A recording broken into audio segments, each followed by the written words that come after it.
Pride and Prejudice is the most famous work of Jane Austen and is definitely one of the most important novels in the world of literature.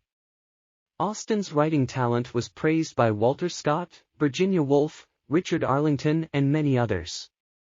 Her language is smart and beautiful. The rural England of the 18th century that hosts the events of this novel is marvelously depicted, and the relationships of the characters develop like an intriguing and graceful dance. The love story of Mr. Darcy and Miss Elizabeth Bennet, who managed to overcome their pride and prejudice, is the story with a happy ending so many people crave. The story begins with Mr. Bingley moving into the most luxurious Netherfield Park mansion in the area, together with his sisters and their friend Darcy. Bingley is young, rich and single. It seems like a perfect solution for the Bennet family, who have 5 single daughters and are preoccupied with getting them married to secure the financial well-being of their family. One day, Jane Bennet is invited over for dinner, but she becomes ill once she arrives. Elizabeth comes to Netherfield to take care of her sister. That's how the two couples, Jane and Mr. Bingley, and Elizabeth and Darcy, meet and develop an interest in each other. Later, Mr. Bingley and his sisters visit Bennet's mansion to invite them to the ball they are hosting. At the same time Mr. Collins, Mr. Bennet's cousin, and sole successor to the family estate, as there are no male heirs to the Bennet family, comes to visit the family. He wrote a letter sometime before announcing his visit with the intention to choose one of the Bennet girls as his wife. He selfishly expects that all of them will want to marry him, to get to keep their family mansion, and is surprised when Elizabeth turns down his proposal at the ball. After that, determined to find himself a wife, William Collins proposes to Charlotte Lucas, who agrees, simply out of the social pressure, to get married. The Bingley sisters realize that their brother might disgrace the whole family by marrying Jane, who is not of their class. They do everything they can to separate the couple, and eventually make him move away to London. After some time, Jane and Elizabeth Bennet also arrive in London. While visiting her friend Charlotte, Elizabeth meets Darcy again. They re-engage in sharp dialogues. Darcy confesses that he loves Elizabeth and proposes to her, but does it in such a snobbish manner that Elizabeth turns him down. However, his act did change the way she thinks about him, and the dislike she had for him changes into something more complex and deep.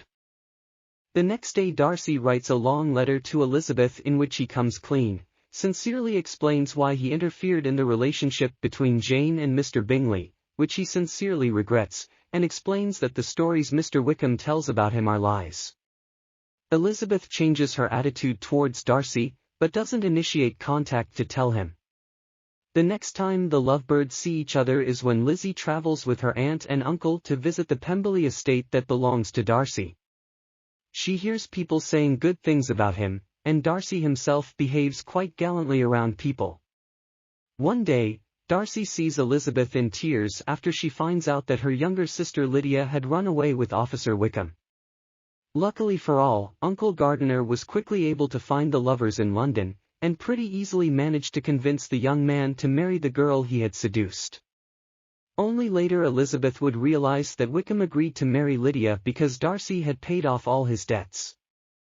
The story finishes with a happy ending when Mr. Bingley, along with the sisters and Darcy, come to Netherfield Park again.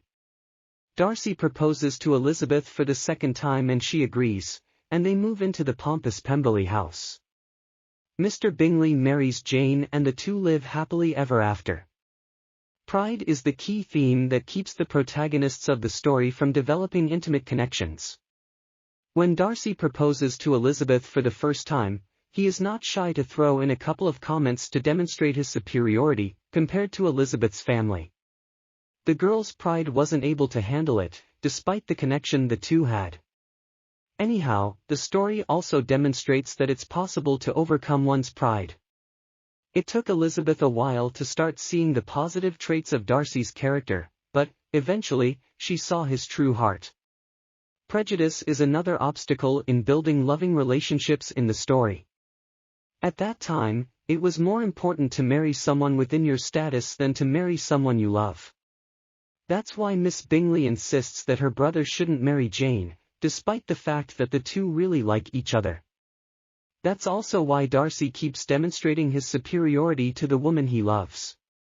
The right and honorable Lady Catherine de Bourgh is the absolute depiction of the opposite of prejudice in her willingness to appreciate people for their hearts. The story centers upon the theme of family. First of all, the Bennet girls are in desperate need to make families of their own, at least so their mother thinks. Secondly, the characters are often connected by family relations, like Mr. Collins' boss being the aunt of Mr. Darcy. At the same time, we see how much society undervalues the unity of family. British law at that time did not allow females to inherit property, thus, the wife and daughters of Mr. Bennet face homelessness, as only their father's closest male relative can inherit their home. The role of women in society and family in this story deserves special attention. At that time it was difficult to be a woman, whether you were rich or poor. You could be from a noble family, but you weren't protected from one day hearing that my cousin, Mr. Collins, who, when I am dead, may turn you all out of this house as soon as he pleases. Chapter 13. Women also had little power over their future. It was more of an exception for Elizabeth's father to support her decision not to marry Mr. Collins. From Chapter 20. From this day you must be a stranger to one of your parents. Your mother will never see you again if you do not marry Mr. Collins, and I will never see you again if you do. It didn't matter that the mother wanted the marriage to happen. Only if the father insisted, would Elizabeth be obliged to spend the rest of her life with the man she neither respected nor liked. While Pride and Prejudice is often called a love story, and there is a great deal of love in it, there was little love in marriages in the 18th century. For example, Charlotte marries Mr. Collins just because she is 27 years old, and at that time it was considered to be too old to hope for any better options. Lydia has to marry the wicked Wickham to save her family's reputation. Despite the fact that Wickham only marries Lydia because Darcy paid off his debts, they consider Darcy to be a hero as he coerces the drunk, lying man to marry Elizabeth's sister. Marriage was a must, but it wasn't a must to be happily married. As Charlotte rightfully mentioned. From Chapter 6. Happiness in marriage is entirely a matter of chance. If the dispositions of the parties are ever so well known to each other or ever so similar beforehand, it does not advance their felicity in the least. They always continue to grow sufficiently unlike afterwards to have their share of vexation, and it is better to know as little as possible of the defects of the person with whom you are to pass your life. Class was at the core of everything people did and said around the time this book was written. The two sisters, Darcy and Bingley, resisted the possibility of tying their names to the Bennet family, specifically due to class issues. Elizabeth and Jane had no rich estate or inheritance to offer their potential husbands. Families did everything they could to be around people of high status and origin, or at least not to destroy their existing reputation for the future. The fact that Lydia ran away with some officer could have put irreparable damage on Bennet's family name. The troubled sister could have ruined the lives of all her unmarried siblings. Such shame meant that Elizabeth would never have been able to marry Darcy, or any decent man, because their family name would have become tarnished. Pride and Prejudice is a classic love story in its assumption that love is healthy, that love can actually improve a person's character, that people of integrity understand the importance of love in marriage. That their capacity to love is a measure of their integrity, that love in marriage is not only a romantic ideal but a moral one as well.